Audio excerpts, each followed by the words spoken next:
Entonces aquí estamos en nuestra clase número 4 de oratoria y lenguaje y el tema que vamos a tratar hoy día es específicamente la oratoria eclesiástica. Hasta ahora hemos visto la oratoria de manera general y todo lo que le está involucrado, las cuestiones de la comunicación, la importancia del lenguaje corporal cuando vamos a hablar, etcétera. Y hoy día entonces vamos a entrar específicamente en el tema que nos interesa a nosotros que enseñamos la Biblia, que predicamos la Biblia, que es la oratoria eclesiástica. Aquí en esta imagen, en esta figura, tenemos un gráfico y en este gráfico vemos los subgéneros de la oratoria, o podríamos decir los géneros de oratoria. Y vemos entonces que la oratoria puede ser política, forense, académica o sagrada. Hay estos 4 géneros de la oratoria. La oratoria política, como el nombre ya dice, se ocupa en cuestiones relativas al gobierno del Estado, o sea, tiene que ver con todo lo que involucra la política. La oratoria forense es la oratoria de causas o litigios, la que se ejercita ante los tribunales para reclamar un derecho o defender al imputado. Déjame ver aquí si es algo de los hermanos. No.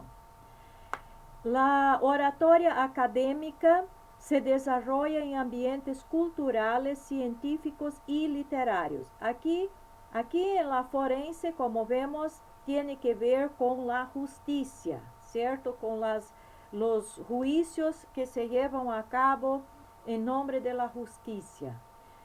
La académica se desarrolla en ambientes culturales, científicos y literarios. Aquí tiene que ver con la universidad, con todo tipo de conocimiento y de enseñanzas de conocimientos científicos y literarios en el ámbito secular.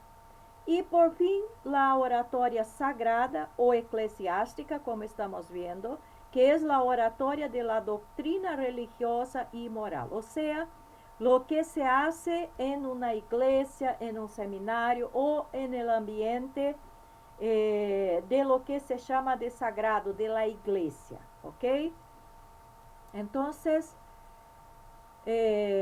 la oratoria eclesiástica es el arte, técnica y ciencia del bien hablar delante de una congregación o un grupo sobre temas bíblicos o religiosos, con el propósito de convencer, persuadir y conmover de acuerdo al tema que se trate, utilizando la retórica, el conocimiento de la verdad de las escrituras, la ética, el Espíritu Santo, la oración y las herramientas técnicas.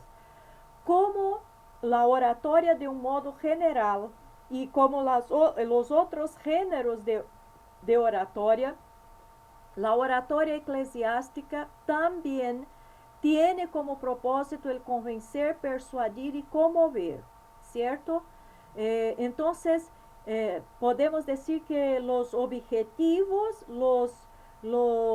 las metas de la oratoria son los mismos para cualquier género que sea. Lo que va a diferir una oratoria de otra es exactamente el tema o el asunto que cada una va a abordar, ¿cierto? Y en se tratando de la eclesiástica, por supuesto, los temas son los temas bíblicos. Luego entonces la oratoria eclesiástica es especial en atención al público al cual están dirigidas las palabras. Es como dice el apóstol Pedro, linaje escogido, real sacerdocio, gente santa y pueblo adquirido. Otra cosa que distingue la oratoria eclesiástica de los otros géneros de la oratoria es exactamente a quién se dirige, quién es su público, a quién es la atención de la oratoria eclesiástica, que no es cualquier grupo de personas, no son cualquiera personas, pero son personas que la Biblia distingue. Suponemos que son personas escogidas por Dios, hijos de Dios, aquellos que fueron llamados para estar en la presencia de Dios. Entonces, no estamos hablando a cualquier persona, tenemos que tener conciencia que estamos hablando al pueblo escogido de Dios, y también tenemos un tema muy especial que es la Biblia, la enseñanza bíblica.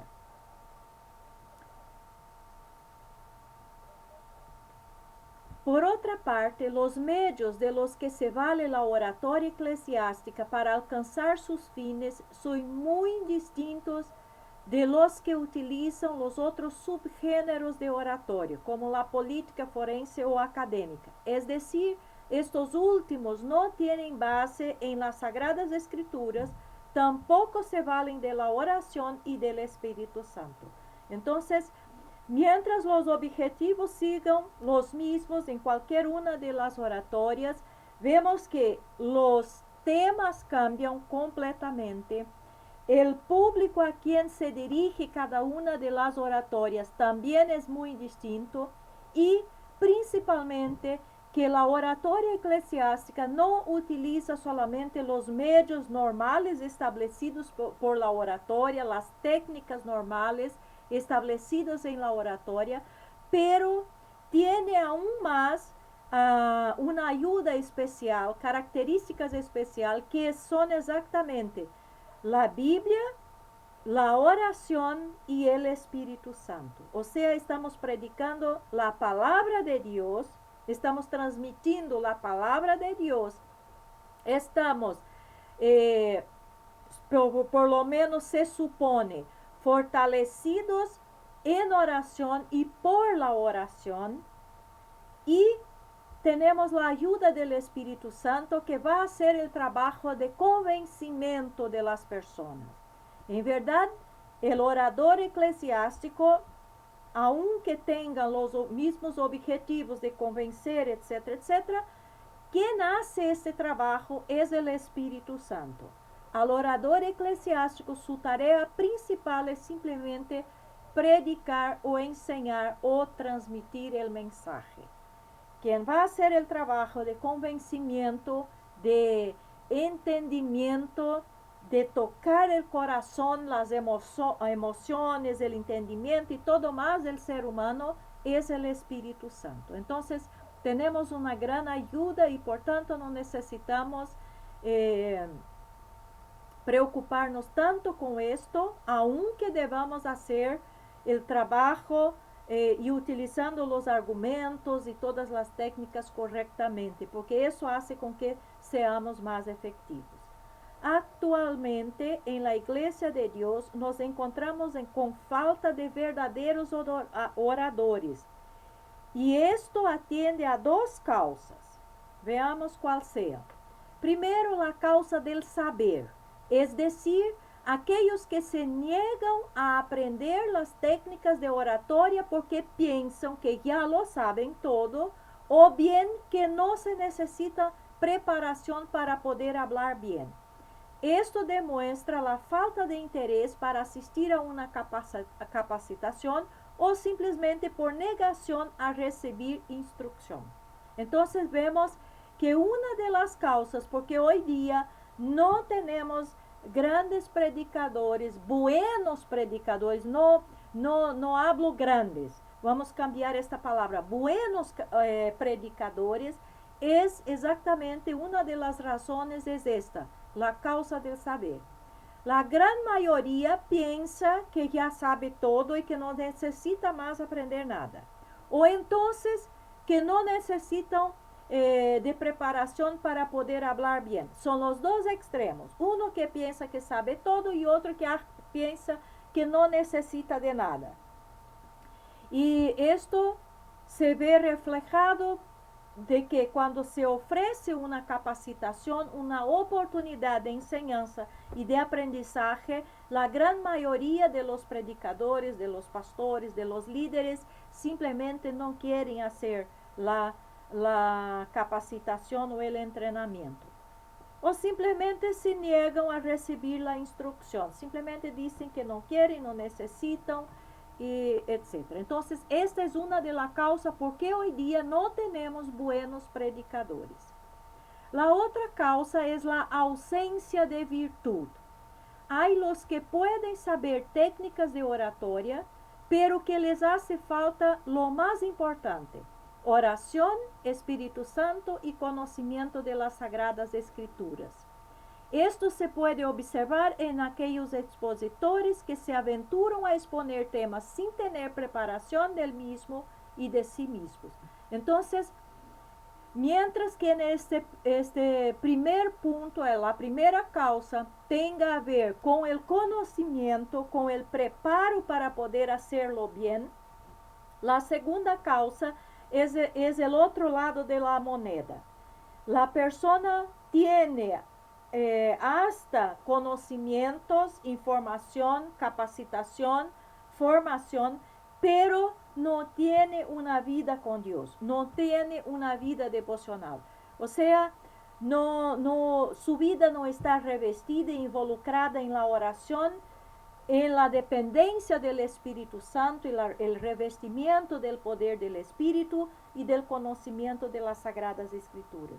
Entonces, va a ser una persona que va a hablar cosas, pero va a ser un hablar que no va a ser efectivo, no va a producir lo que tiene que producir, porque tenemos que estar conscientes también de que este mensaje no es cualquier mensaje, es un mensaje del cielo, de Dios, y por tanto tiene unas exigencias muy distintas, más allá, podemos decir, de lo que la oratoria normal, de lo que la preparación secular requiere.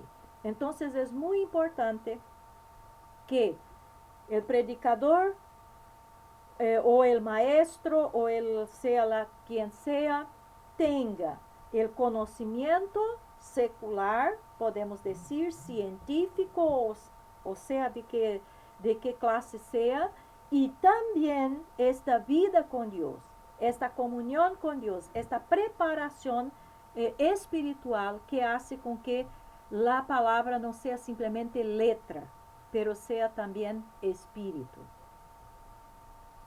La Biblia pone énfasis en la palabra hablada, sus efectos y propósitos. Ahora vamos a ver algunos versículos que enfatizan esto. Y claro, la Biblia tiene muchos versículos. Si es un tema que la Biblia habla mucho, es exactamente el tema de la palabra, de la lengua, de lo que decimos. Pero vamos a ver solamente algunos. El Salmo 34:13 dice: guarda tu lengua del mal y tus labios de hablar engaño. Proverbios 18:21 dice: muerte y vida están en el poder de la lengua, y los que la aman comerán de su fruto.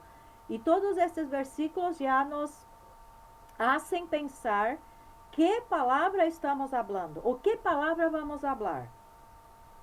La recomendación es que debemos guardar nuestra lengua del mal. No debemos hablar engaño o cosas engañosas. Otra cosa, el poder de la vida y de la muerte están en la lengua. Mateo 12:36 dice: y yo os digo que de toda palabra vana que hablen los hombres, darán cuenta de ella en el día del juicio. Yo considero este versículo muy, muy serio. Mire que el texto dice, Jesús, palabras de Jesús, que de toda palabra vana que hablen los hombres, darán cuenta de ella en el día del juicio. Y esto nos hace pensar que debemos estar muy seguros y ciertos de lo que vamos a hablar, de cómo vamos a hablar.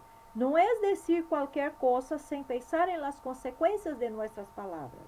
Es exactamente por esta seriedad, por esta responsabilidad que debemos tener con nuestras palabras, principalmente cuando estamos enseñando o predicando, es que estamos en esta clase. Segunda de Timoteo 2:15 dice, procura con diligencia presentarte a Dios aprobado, como obrero que no tiene de qué avergonzarse, que maneja con precisión la palabra de verdad. Otra vez aquí, maneja con precisión la palabra de verdad. Hay otra versión que dice maneja bien, usa bien la palabra de verdad. Segunda de Timoteo 4:2, predica la palabra, insiste a tiempo y fuera de tiempo, redarguye, reprehende, exhorta con mucha paciencia y instrucción. Y Santiago 3:10, de la misma boca proceden bendición y maldición. Hermanos míos, esto no debe ser así. Los verdaderos oradores son aquellos que dicen la verdad. Decir la verdad es hablar conforme a las sagradas escrituras, pues ahí se encuentra la palabra de Dios. La Biblia dice, santifícalos en tu verdad, tu palabra es verdad. Y estas son palabras de Jesús cuando estaba orando por sus discípulos y por todos los que iban aún creer en Juan capítulo 17. Entonces, observe, tu palabra es la verdad. Un orador eclesiástico debe decir la verdad, o sea, la palabra de Dios. Son congruentes. Existen dos tipos de congruencia. La congruencia del pensamiento y del dicho, lo que consiste en que lo que el orador piensa, conforme a la palabra de Dios, así lo debe expresar. Que sus palabras no sean cambiantes para quedar bien con alguien. O sea, él debe decir exactamente como son las cosas y no decir las cosas simplemente para agradar a las personas que están escuchando y para no tener problemas con sus oyentes, ¿cierto? Entonces, volvemos a lo anterior, tiene que decir la verdad. La palabra debe ser congruente, palabras y dichos, pensamientos y dichos. Y también la congruencia entre dicho y hecho, lo que consiste en que lo que se predica siempre debe de estar evidente en la práctica, o sea, lo que hablamos debe coincidir con lo que hacemos y lo que hacemos debe estar de acuerdo con lo que hablamos. De lo contrario, vamos a estar transmitiendo un mensaje contradictorio, porque decimos una cosa y hacemos otra. Pensamos una cosa y decimos otra. Entonces, una característica de verdaderos oradores es exactamente la congruencia. Cualquier falta de congruencia tiene como consecuencia la falta de credibilidad de la congregación. Otra cosa, habla sin miedo.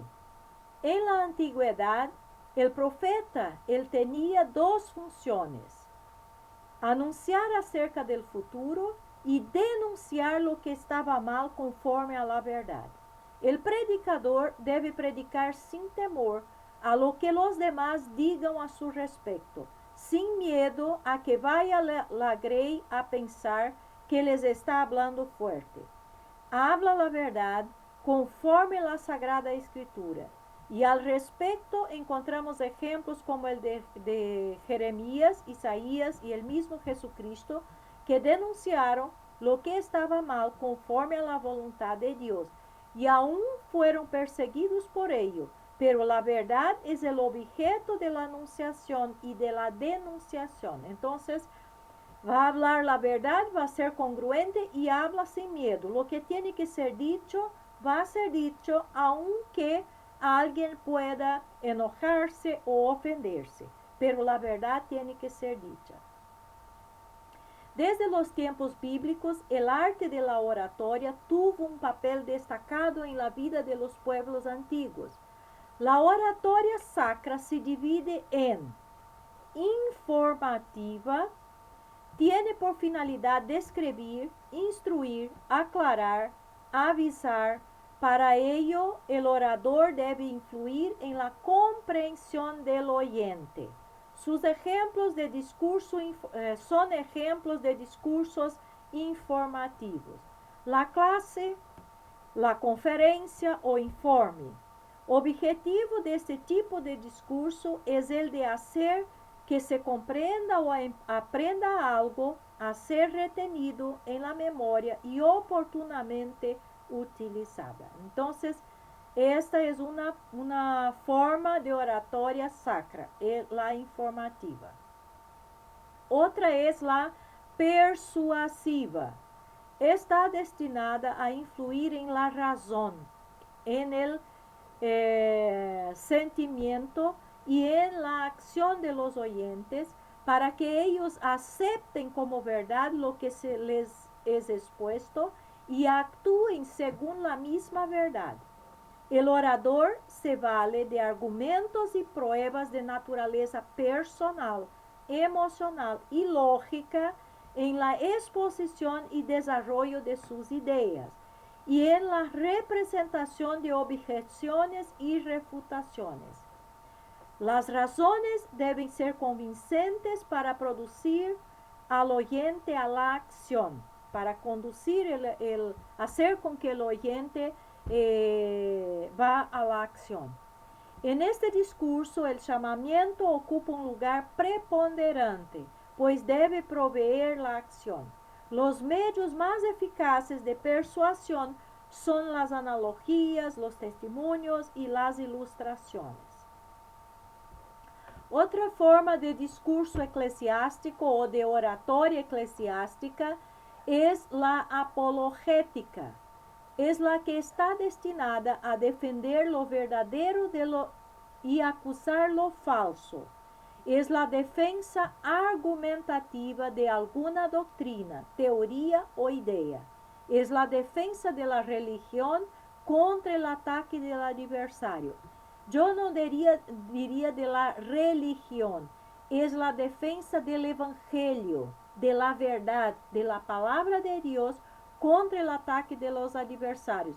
Porque lamentablemente hay muchas religiones y lamentablemente las mismas religiones muchas veces son las que atacan la verdad o atacan el evangelio o atacan la Biblia, aunque algunas utilizan la Biblia.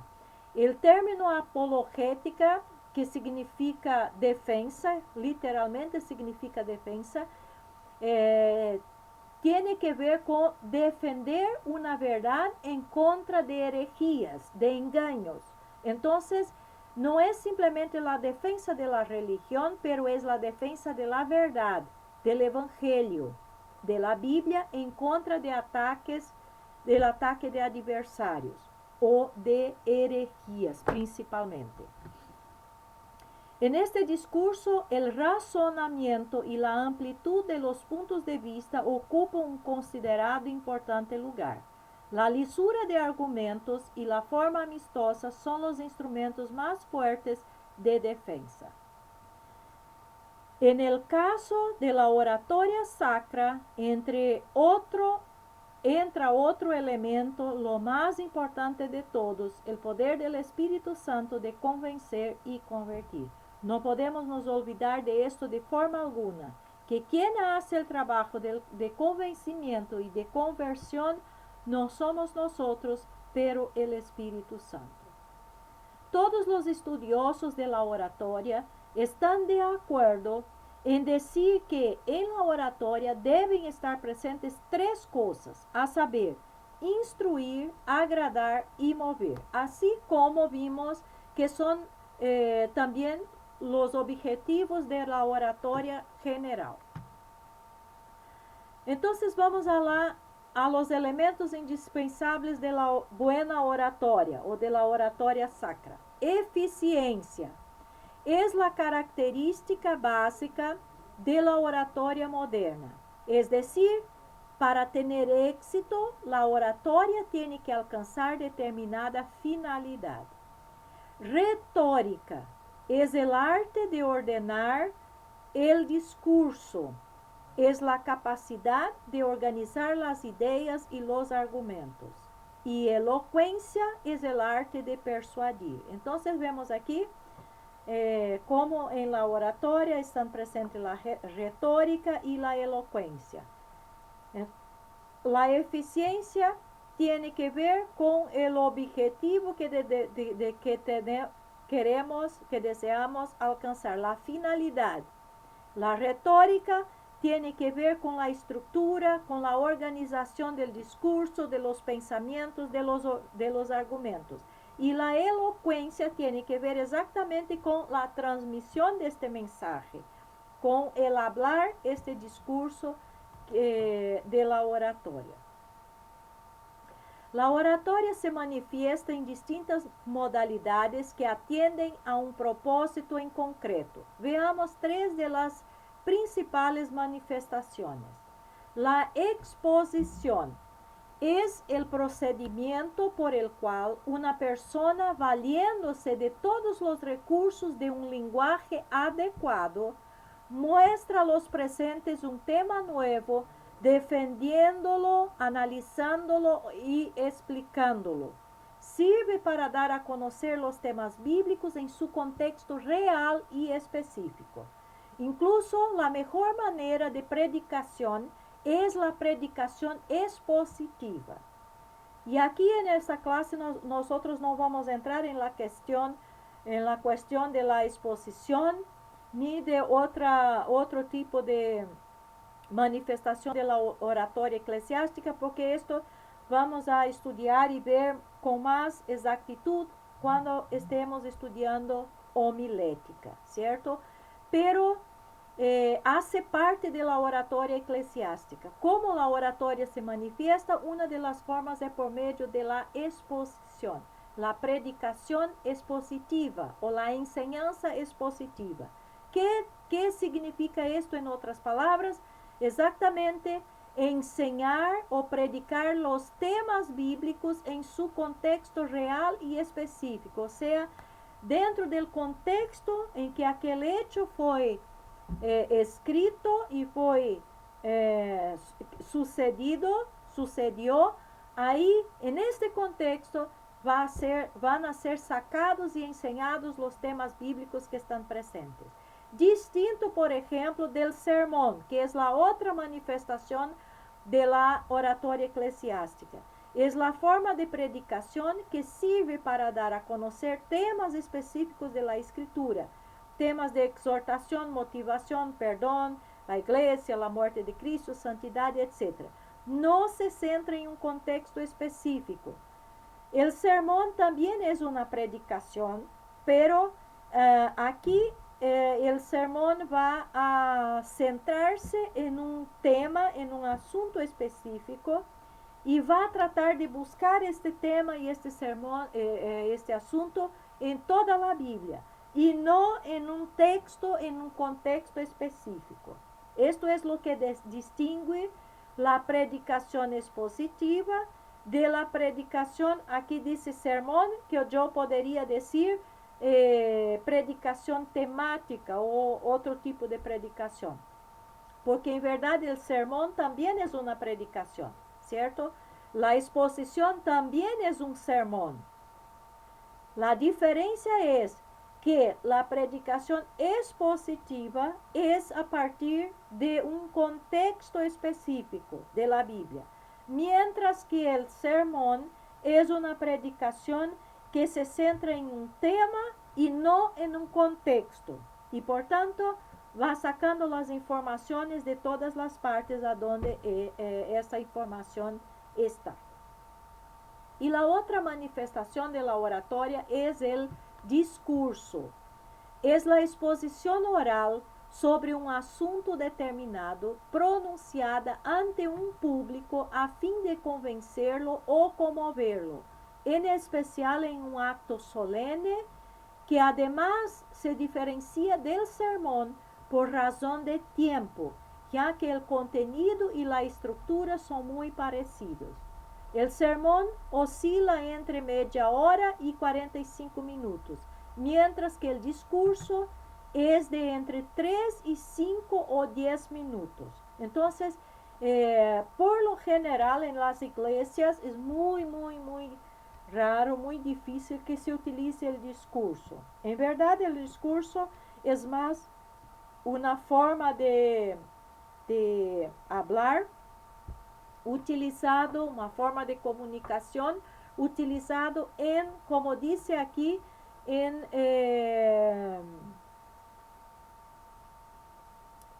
actos solenes, como por ejemplo una graduación, o puede ser por ejemplo en un cumpleaños, o en unas bodas, o alguna cosa así. Ahí sí se utiliza, se puede utilizar un discurso, aunque esto no sea mucho utilizado en medio de la iglesia. Pero es necesario que conozcamos y sepamos preparar un discurso, porque puede haber necesidad de esto. Si somos, por ejemplo, invitados para hablar en un lugar público, en una escuela, no a cristianos, pero hablar de un determinado tema en una escuela, o en una universidad, o en un lugar de trabajo de alguien, ahí es importante que conozcamos y sepamos hacer un discurso, porque el público es distinto y el discurso entonces es algo más sintetizado, más corto y más objetivo, a donde no se va a profundizar tanto, y por tanto es más adecuado para estas circunstancias. En nuestro caso, no vamos a ver, como ya hablé, cómo hacer una exposición, porque vamos a tener esto en las clases de homilética, y también no cómo hacer un sermón, porque esto vamos a ver también en las clases de homilética. Aquí en la clase de oratoria, entonces nosotros vamos a nos concentrar en este tipo de habla, en este tipo de manifestación de la oratoria eclesiástica, que es el discurso. ¿Ok? Características específicas del discurso.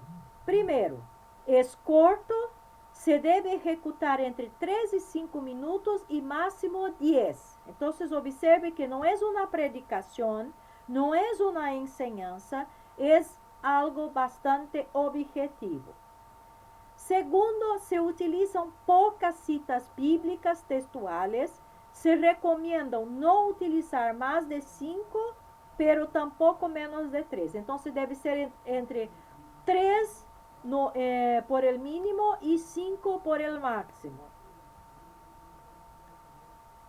3, aborda temas de reflexión y exhortación de una forma bastante objetiva. Como ya hablamos, no es algo que se profundice, es algo muy superficial. 4, se abordan solo las ideas principales del tema. Ahora vamos a ver la estructura entonces de un discurso. Si vamos nos centrar en él, entonces vamos a conocer su estructura, vamos a ver cómo es un ejemplo de un discurso y cómo entonces podemos preparar un discurso si sea necesario. Existen distintas estructuras desde la antigüedad. La más común es introducción, desarrollo y conclusión. Ahora, en cada una de estas 3 partes, que hacen parte de cualquier texto que vamos a escribir, hay algunos elementos que deben estar presentes en la introducción, en el desarrollo y en la conclusión. Entonces, en la introducción está el exodio. Vamos a ver lo que es esto. En el desarrollo está la narración, digresión, proposición, división, argumentación y refutación. Y en la conclusión, la peroración. Todos estos nombres aquí distintos vienen del griego y del latín. ¿Qué es entonces el exordio? El exordio hace parte de la introducción, es el elemento que está en la introducción. es la parte de entrada de un discurso y que tiene como propósito captar la atención de la congregación y interesarlos en el tema que se abordará. Este a su vez que compone de dos partes.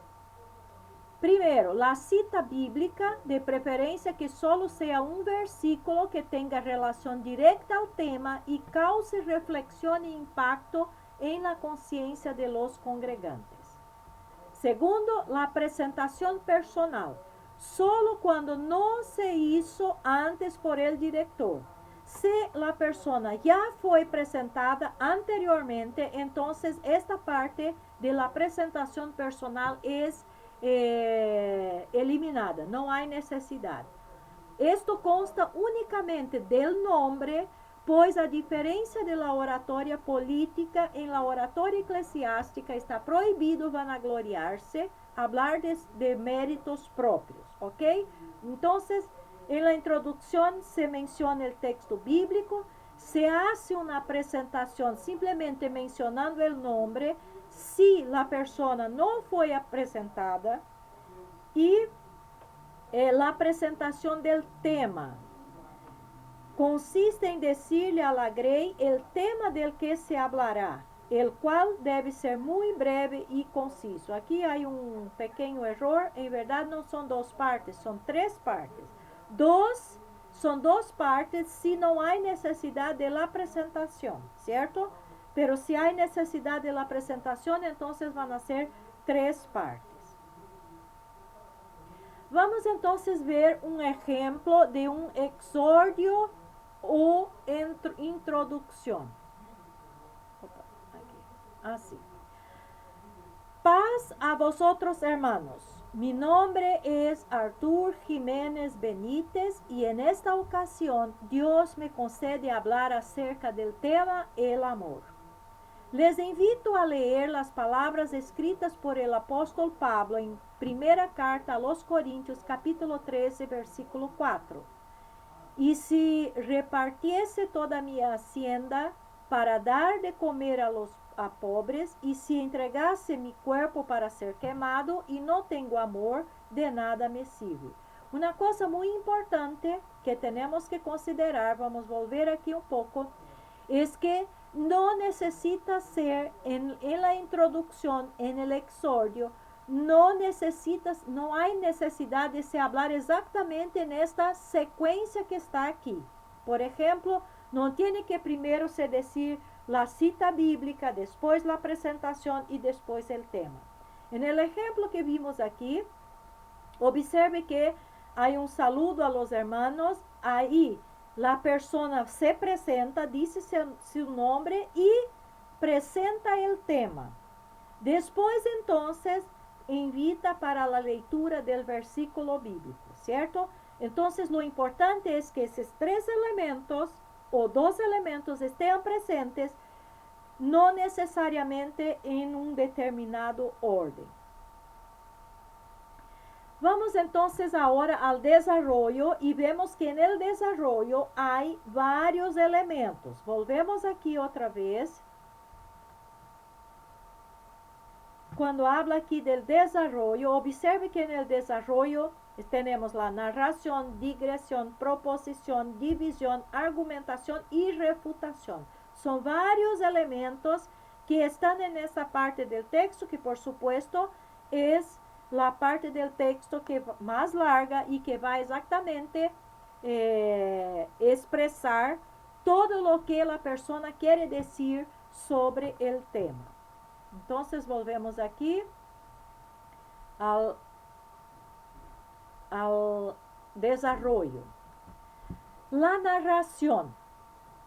Esta consiste en la mención de antecedentes, conceptos, planteamientos de un problema o bien definiciones básicas del tema, ya que tiene como propósito dar a conocer al oyente la información que le permita entender el tema de forma objetiva, es decir, sin valoraciones, sin críticas, sino el tema tal cual es, ¿ok? Entonces, esta parte, de forma objetiva, sin valoraciones, sin críticas, es algo bastante importante. Aquí no vamos a poner nuestra opinión personal, nuestra crítica o nuestra exhortación, porque exactamente no es este el objetivo. Aquí tenemos un ejemplo de narración. Ya no se olvide de lo que fue hablado en la introducción. El amor, para el apóstol Pablo, resulta ser el conjunto de los frutos del Espíritu manifestados en virtudes, pues en primera carta a los Corintios, capítulo 13, hace mención de la paciencia, el perdón, la bondad, la fe, la humildad, la templanza, y a su vez hace referencia a que el amor no se irrita por nada. Todo lo sufre, todo lo soporta, es decir, el amor es el cumplimiento de todas estas calidades que él hace mención. Y si falta alguna de ellas, deja de considerarse amor, porque ciertamente dice que aun si entendiese todo misterio y ciencia, si no tengo amor, nada soy. Entonces vemos aquí cómo esta persona en este discurso presenta aquí en líneas generales el entendimiento que Pablo, la definición que Pablo trae de lo que es el amor. Cabe mencionar además como un antecedente de la palabra amor, que anteriormente también se le conocía como caridad o caritas, que significa cuidado del otro, lo que sustenta al concepto paulino que hace referencia a una serie de actos que buscan el bien del otro. Esto aún es parte de esta narración, de este primer momento en que él va a traer conceptos sobre el tema. Después viene la digresión. Originalmente quiere decir un paso fuera de la ruta misma, que puede contener una anécdota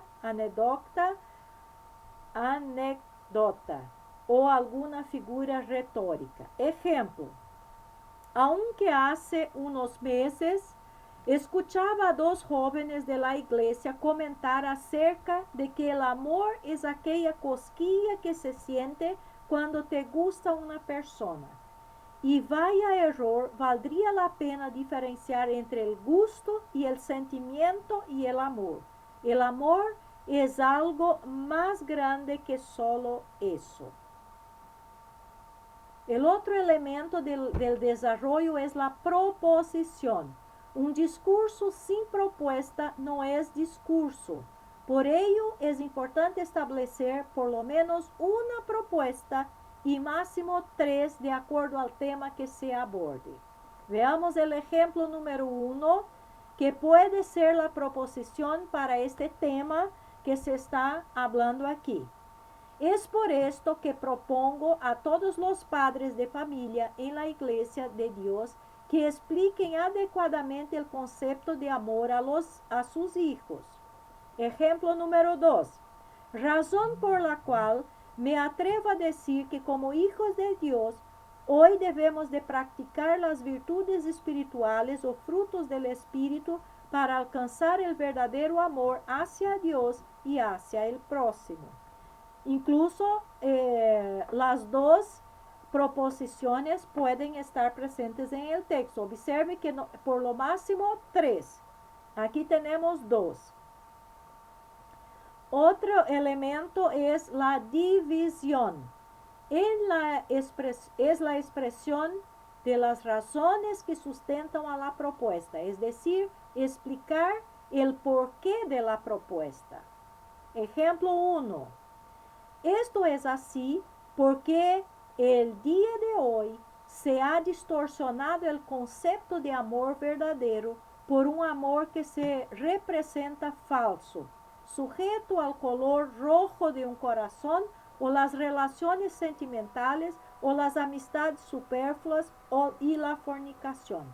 Y terminamos en el año de Isaías 5:20, que dice: ay de los que a lo malo dicen bueno, y a lo bueno malo, que hacen de la luz tinieblas y de las tinieblas luz, que ponen lo amargo por dulce y lo dulce por amargo.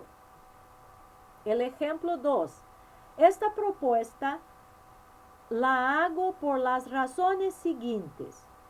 Primero, porque es notable en actos de hipocresía que nos hemos olvidado de Dios y de que Él es el amor mismo.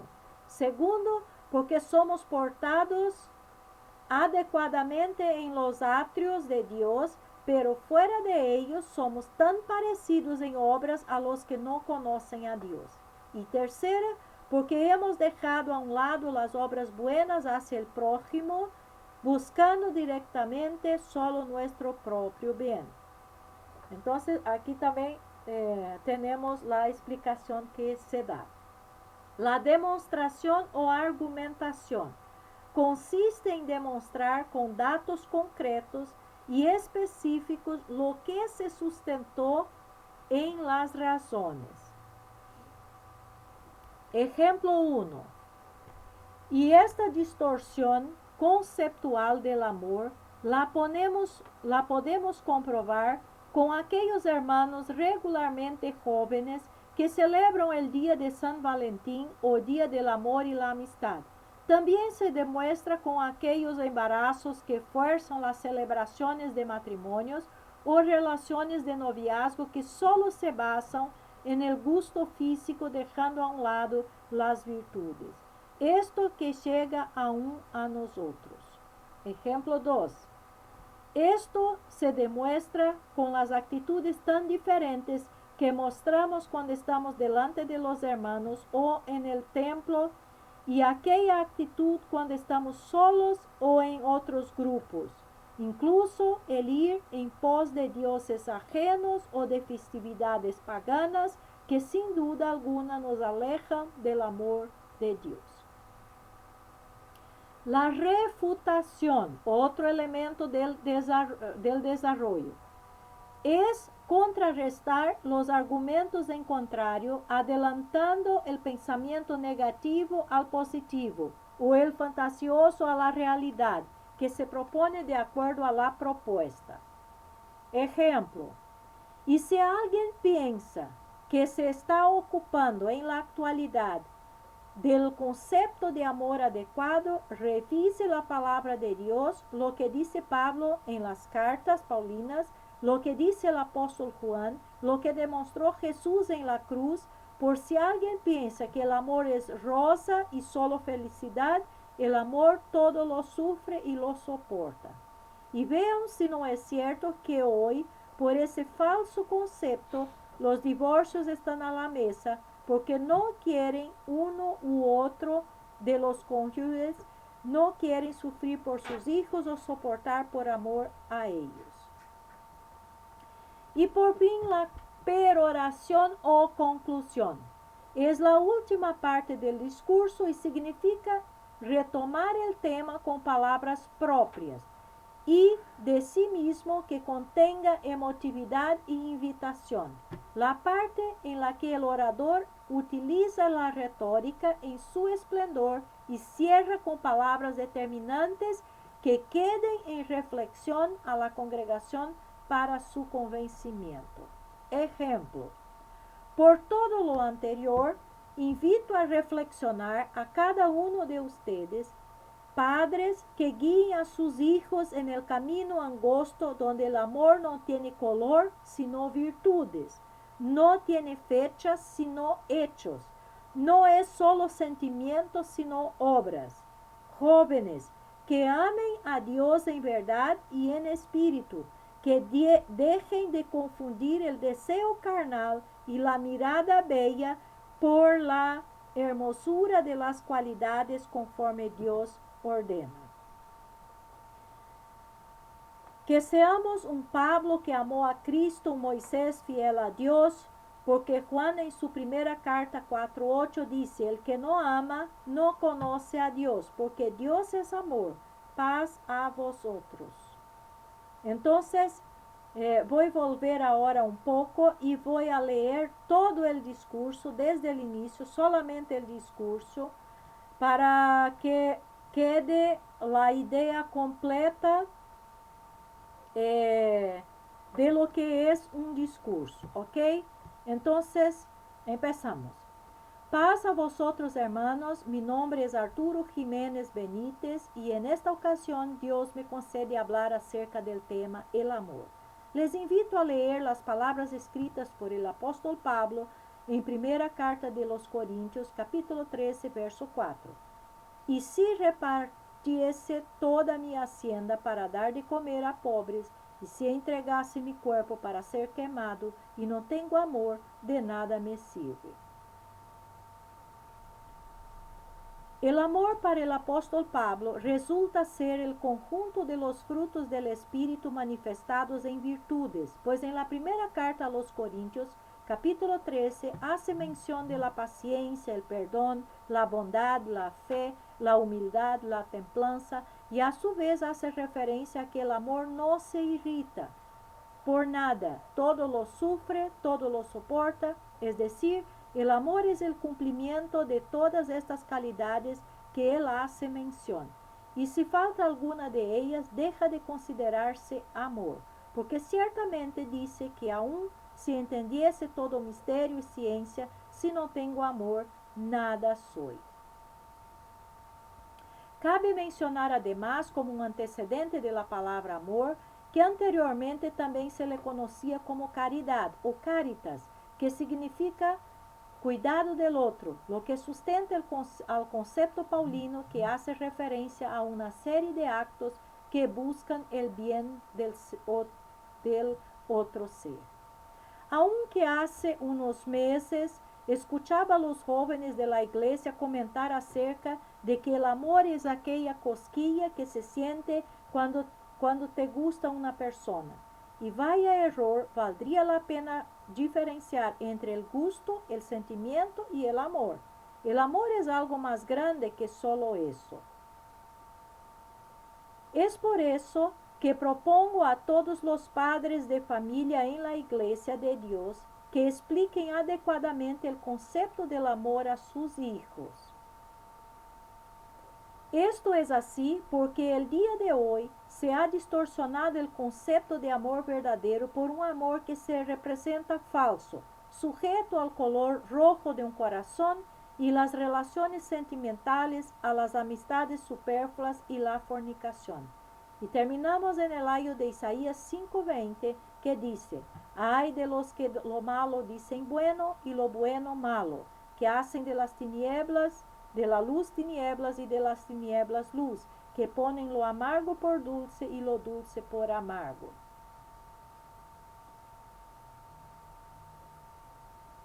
Y esta distorsión conceptual del amor la podemos comprobar con aquellos hermanos regularmente jóvenes que celebran el día de San Valentín o día del amor y la amistad. También se demuestra con aquellos embarazos que fuerzan la celebración de matrimonios o relaciones de noviazgos que solo se basan en el gusto físico, dejando a un lado las virtudes. Esto que llega aún a nosotros. Y si alguien piensa que se está ocupando en la actualidad el concepto de amor adecuado, revise la palabra de Dios, lo que dice Pablo en las cartas paulinas, lo que dice el apóstol Juan, lo que demostró Jesús en la cruz. Por si alguien piensa que el amor es rosa o solo felicidad, el amor todo lo sufre y lo soporta. Y vean si no es cierto que hay por eso falso concepto, los divorcios están a la mesa porque no quieren uno u otro de los cónyuges, no quieren sufrir por los hijos o soportar por amor a ellos. Por todo lo anterior, invito a reflexionar a cada uno de ustedes, padres, que siga guíen a sus hijos en el camino angosto donde el amor no tiene color sino virtudes, no tiene fechas sino hechos, no es solo sentimientos sino obras. Jóvenes, que amen a Dios en verdad y en espíritu, que dejen de confundir el deseo carnal y la mirada bella por la hermosura de las cualidades conforme Dios ordena. Que seamos un Pablo que amó a Cristo, Moisés fiel a Dios, porque Juan en su primera carta 4:8 dice, el que no ama no conoce a Dios, porque Dios es amor. Paz a vosotros. Entonces, finalizamos aquí.